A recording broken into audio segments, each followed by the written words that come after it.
خوشخبری سنائی گئی کہ بہت جلد یحییٰ نامی لڑکا پیدا ہوگا، وہ عیسیٰ علیہ السلام کی تصدیق کرے گا۔ یہاں کلمت اللہ سے مراد عیسیٰ علیہ السلام ہیں۔ اس طرح زکریہ علیہ السلام کے ہاں چاند جیسا بیٹا پیدا ہو گیا۔ یہ جو ہی بڑے ہوئے، ان کے پاس اللہ تعالیٰ کا پہلا حکم پہنچا، یا یحییٰ خذ الکتاب بقوة وآتیناہ الحکم صبیا۔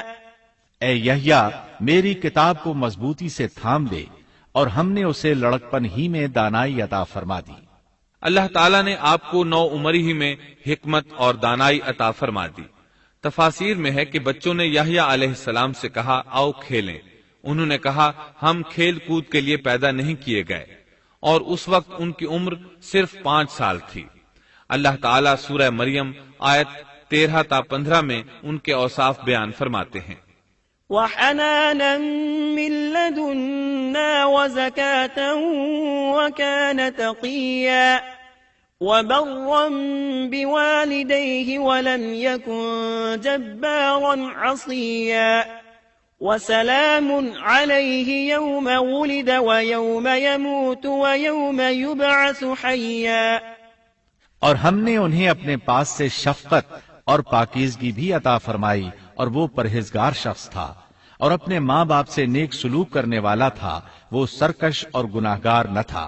اس پر سلام ہے جس دن وہ پیدا ہوا، اور جس دن وہ فوت ہوا، اور جس دن وہ زندہ کر کے اٹھایا جائے گا۔ مورخین لکھتے ہیں کہ یحییٰ علیہ السلام کی پیدائش کے صرف 6 ماہ بعد عیسیٰ ابن مریم علیہ السلام پیدا ہوئے، یعنی زکریہ علیہ السلام کی دعا کے 6 ماہ بعد مریم علیہ السلام کی طرف بھی اللہ تعالیٰ نے وحی بھیجی، تاکہ اللہ تعالیٰ انہیں عیسیٰ علیہ السلام جیسا لخت جگر عطا کریں۔ گویا یحییٰ علیہ السلام عیسیٰ علیہ السلام سے 6 ماہ بڑے تھے۔ یحییٰ علیہ السلام بڑے ہوئے تو اپنے والد زکریہ علیہ السلام کے ساتھ بنی اسرائیل کو اللہ کی طرف دعوت دینے لگے۔ اس وقت ایک ظالم شخص ان پر حکمران تھا۔ اس نے اپنے بھائی کی بیٹی سے شادی کرنے کا ارادہ کیا، اگرچہ ان کے دین میں یہ حرام تھا۔ اس نے یحییٰ علیہ السلام سے اس شادی کی اجازت طلب کی، اس لیے کہ ان کی نبوت کا اس وقت تک چرچا ہو چکا تھا، اور وہ ان کے درمیان شریعت کے مطابق فیصلے کیا کرتے تھے۔ فتویٰ لینے کے لیے وہ تحفے تحائف کے ساتھ آپ کی خدمت میں آیا۔ یحییٰ علیہ السلام نے لوگوں کو جمع کیا اور خطبہ دیا کہ لڑکی کی اپنے چچا سے شادی حرام ہے۔ بادشاہ اور وہ لڑکی یہ فیصلہ سن کر غضبناک ہو گئے۔ لڑکی نے بادشاہ سے کہا تم یحییٰ کو قتل کرا دو، تب ہماری شادی ممکن ہے۔ بادشاہ نے ان کی طرف اپنے سپاہی روانہ کر دیے۔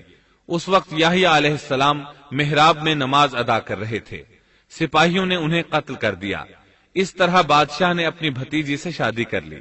اس کے بعد انہوں نے آپ کے والد زکریہ علیہ السلام کو بھی قتل کر دیا۔ اس طرح اس دور کے 2 نبی قتل کر دیے گئے۔